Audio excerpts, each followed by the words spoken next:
तो इस वक्त ज्यादा जानकारी के साथ लगातार संवाददाता हमारे साथ बने हुए ग्राउंड जीरो से पारस हमारे साथ बने हुए। पारस, इस वक्त आपके पास क्या कुछ जानकारी है? मुख्यालय तो पहुंच चुके हैं प्रधानमंत्री, अब इसके बाद आगे का उनका क्या कार्यक्रम रहेगा? मुख्यालय से निकलने के बाद में प्रधानमंत्री नरेंद्र मोदी नागपुर की दीक्षा भूमि में पहुंचेंगे। आपको बता दूं कि करीब 8 साल बाद जो है वो प्रधानमंत्री दीक्षा भूमि पहुंचने वाले हैं। इससे पहले जब वो नागपुर आए थे, दीक्षा भूमि गए थे, तो उन्होंने वहां पर 5 मिनट तक ध्यान किया था। अब सूत्रों के हवाले से ऐसी खबर सामने आ रही है कि 15 मिनट तक प्रधानमंत्री दीक्षा भूमि में रुकने वाले हैं। दीक्षा भूमि के बाद में प्रधानमंत्री जो माधव नेत्रालय की जो आधारशिला है इमारत की, वो रखने के लिए पहुंचेंगे। उसके बाद में सोलर प्लांट और उसके बाद में प्रधानमंत्री नरेंद्र मोदी नागपुर से छत्तीसगढ़ के लिए रवाना होंगे। आप यहाँ पर देख सकते हैं प्रधानमंत्री के स्वागत के लिए जो बड़ी संख्या में नागपुर वासी जमे हैं, बच्चे, बूढ़े, जवान, हर कोई यहाँ पर प्रधानमंत्री के आगमन को लेकर उत्साह में दिख रहा है।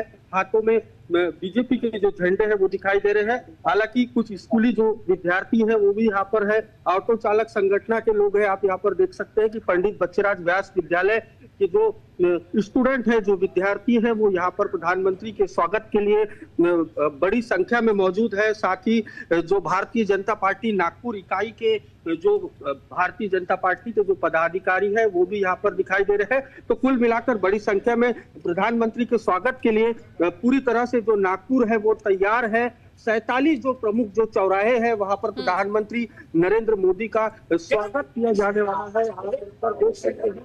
और खास तौर पर मोदी है तो मुमकिन है, एक है तो सेफ है के नारे के साथ में जो है वो प्रधानमंत्री का। और बिल्कुल पारस, क्योंकि ये कहा जा रहा है कि जब प्रधानमंत्री नरेंद्र मोदी के यहाँ आगमन का जिक्र हुआ उससे पहले ही बीजेपी ने पूरी तैयारी भी की। वहां भव्य तौर पर प्रधानमंत्री नरेंद्र मोदी का स्वागत होना है, 47 जगह निर्धारित की गई। तो कैसी तैयारियां वहां पर प्रधानमंत्री के स्वागत के तौर पर की गई हैं? जरा उन तस्वीरों को भी दिखाने की कोशिश कीजिएगा। कुछ लोगों से अगर आप संभवतः बात कर पाए तो उनसे भी जानकारी लीजिएगा कि वो कितना उत्साहित है प्रधानमंत्री की एक झलक के लिए। बिल्कुल, जैसा मैंने आपको पहले ही बताया कि पिछले 8 दिनों से भारतीय जनता पार्टी नागपुर इकाई की तरफ से जो विशेष जो यहाँ पर तैयारियां हैं वो की जा रही थी प्रधानमंत्री के स्वागत को लेकर। आप यहाँ पर देख सकते हैं कि हाथों में भारतीय जनता पार्टी के झंडे और साथ ही तो शेख है, मोदी के साथ एक प्रतिमा है, यहाँ पर एक युवा है हाथों में प्रतिमा लेकर दिखाई दे रहे हैं। उनमें पीएम मोदी की जो माताजी है जसोदा बेन, उनका हाथ पकड़ती हुई जो ये तस्वीर है वो लेकर यहाँ पर ये युवा खड़े हैं। खास तौर पर आपका नाम बताइए। हाथों में तस्वीर लेकर आप खड़े हो प्रधानमंत्री के स्वागत के लिए, कैसा लग रहा है? पहली बार मोदी जी को आप देख रहे हैं? पहली बार बहुत अच्छा लग रहा है। चाहते हैं कि मोदी जी हमारा फोटो स्वीकार करें और हमसे मिले। तो ये फोटो हाथ में रखने के पीछे का क्या उद्देश्य? माता जी भी है उनके। हाँ, तो हमारा तो ऐसा कोई उद्देश्य नहीं है, पर हम उनको एक स्नेह भेंट देना चाहते हैं हमारी तरफ से कि वो हमारे शहर में आए हैं तो उन्हें भी अच्छा लगेगा। जगदीश, जैसा आपने सुना कि यहाँ के जो युवा है उनका साफ तौर पर कहना है कि जो मोदी जी नागपुर आए हैं तो वो तस्वीर उनको भेंट देना चाहते हैं। तो उसमें जो तस्वीर है, तस्वीर में पीएम मोदी की जो माता जी है खास तौर पर वो उनके साथ में दिखाई दे रही है। आपका नाम? संदीप जी, किस तरीके से उत्साह है, किस तरीके से स्वागत करना चाहते हो प्रधानमंत्री का? आप आज मेडिकल चौक पर खड़े। मैं भारतीय जनता पार्टी अनुसूचित जाति मोर्चा की तरफ से नेतृत्व करता हूँ।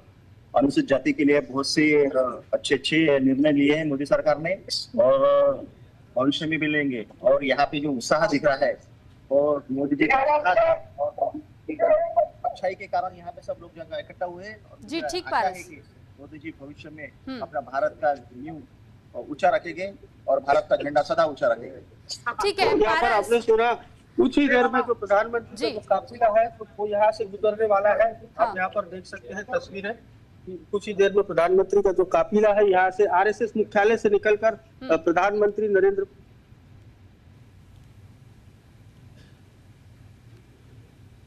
गुजरने वाला है। ऐसे में आप देख सकते हैं कि आज हिंदू नववर्ष है।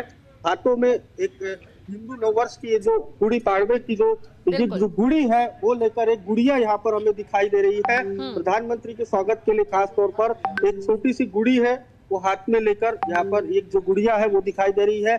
खास तौर पर जो महिलाएं हैं आप देख सकते हैं कि मोदी है तो मुमकिन है कि जो बैनर लेकर हाथों में बैनर लेकर यहाँ पर प्रधानमंत्री के स्वागत के लिए खास तौर पर भारतीय जनता पार्टी बिल्कुल, अगर पारस इतिहास के पन्नों को भी पलटा जाए तो यह हम देखते हैं कि नागपुर ही वो जगह है जब सबसे पहली बार आरएसएस की नींव रखी गई थी और उसके बाद से जैसे यहां से शुरुआत हुई आरएसएस की, उस दौरान महज 5 सदस्यों के साथ में आरएसएस की शुरुआत हुई थी और उसके बाद हमने वो तस्वीर भी देखी कि कैसे धीरे धीरे ही सही लेकिन ये कारवां बढ़ता चला गया, लोग जुड़ते चले गए और उसके बाद से आज के वक्त में हजारों की संख्या में शाखाएं अलग अलग जगहों पर पूरे देश भर में लाखों की संख्या में यहाँ पर आरएसएस से जुड़ चुके हैं लोग। और एक वो समय भी हमें याद आता है जब 1971 का समय था, 8 साल के प्रधानमंत्री हुआ करते थे और जिस दौरान उनकी एक तस्वीर भी सोशल मीडिया पर आज भी अवेलेबल हमें नजर आती है।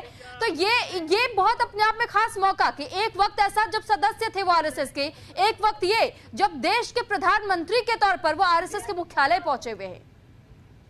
बिल्कुल, आज हिंदू नववर्ष है और आज आरएसएस का प्रतिपदा जो कार्यक्रम है वो होता है। यदि हम आरएसएस के इतिहास की बात करें तो हमने देखा कि धरातल से धीरे धीरे करके आज जो मुकाम है वो आरएसएस ने यहाँ पर हासिल किया हुआ है और खासकर प्रधानमंत्री नरेंद्र मोदी प्रधानमंत्री आज आरएसएस मुख्यालय पर पहुंचे तो कुल मिलाकर ये कहा जा सकता है कि जिस तरीके से धरातल से होते हुए आज जो ऊंचाइयों पर आरएसएस पहुंची है तो कहीं ना कहीं जिस तरीके से भारतीय जनता पार्टी के जो खास तौर पर जो विकास है, जो खास तौर पर प्रधानमंत्री नरेंद्र मोदी के लिए जो आम जनमानस में जो प्रेम दिखाई देता है वही कारण है कि यहाँ पर जो बड़ी संख्या में जो है वो नागपुर वासी ही नहीं, साथ ही भारतीय जनता पार्टी के भी जो पदाधिकारी है नागपुर इकाई के, उनके साथ साथ खास तौर पर जो नागपुर वासी है वो भी जुड़े हैं जो खास तौर पर प्रधानमंत्री नरेंद्र मोदी से प्रेम करते हैं। और बिल्कुल पारस ठीक कह रहे हैं आप, क्योंकि देखिए आप ये कहीं ना कहीं हम इसे प्रेरणा से भी जोड़ करके देख सकते हैं, कहीं ना कहीं हम इसे इससे भी कनेक्ट करके देख सकते हैं कि आरएसएस की जिस आधार पर नींव रखी गई, एक तबका ऐसा है जो कि हर बार इसको लेकर निशाना भी साधता रहा है कि आरएसएस के इशारों पर, नक्शे कदमों पर ही प्रधानमंत्री नरेंद्र मोदी काम करते हैं या बीजेपी काम करती है। लेकिन हिंदुत्ववादी क्योंकि छवि बीजेपी की आरएसएस से जोड़ करके देखी जाती है, लेकिन आज जब बतौर प्रधानमंत्री नरेंद्र मोदी नागपुर के स्मारक पहुंचे और आरएसएस के इस कार्यक्रम का हिस्सा बने हैं तो यह भी संदेश कहीं ना कहीं उन तमाम विपक्षी दलों को भी जाता है या उन सभी लोगों को जाता है जो बार बार ये कहते थे कि क्या संघ के हो चुके हैं मोदी, और आज तो ये खुले तौर पर प्रधानमंत्री नरेंद्र मोदी ने भी कह दिया है और ये इशारों में ये भी बता दिया है कि चाहे कोई कुछ भी कहता रहे लेकिन जो जड़ें हैं उन जड़ों को नहीं भूला जा सकता। जो विचारधारा है उन विचारधारा को फॉलो करते हुए ही आज भारत को एक नई दिशा की ओर हम मोड़ चुके हैं। जी बिल्कुल, जिस तरीके से प्रधानमंत्री बनने के बाद में नरेंद्र मोदी आरएसएस मुख्यालय पहली बार पहुंचे हैं, आप यहाँ पर देख सकते हैं कि तो प्रधानमंत्री नरेंद्र मोदी का जो काफिला है वो आरएसएस मुख्यालय से निकलकर दीक्षा भूमि के लिए अभी निकलने वाला है। आरएसएस मुख्यालय से नरेंद्र मोदी का यहाँ पर काफिला निकल चुका है। भारी सुरक्षा जो व्यवस्था है वो यहाँ पर दिखाई दे रही है, खास तौर पर जो नागपुर में आप देख सकते हैं कि दल बल के साथ में यहाँ पर जो पुलिस है वो तैनात की गई है और कुछ ही देर में प्रधानमंत्री नरेंद्र मोदी दीक्षा भूमि में माथा टेकने के लिए पहुंचने वाले हैं। करीब 8 साल के बाद में आप काफिला है प्रधानमंत्री नरेंद्र मोदी का जो इस वक्त हमें स्क्रीन पर दिखाई दे रहा है। जी, नरेंद्र मोदी का काफिला है यहाँ से रवाना हो चुका है दीक्षा भूमि के लिए। प्रधानमंत्री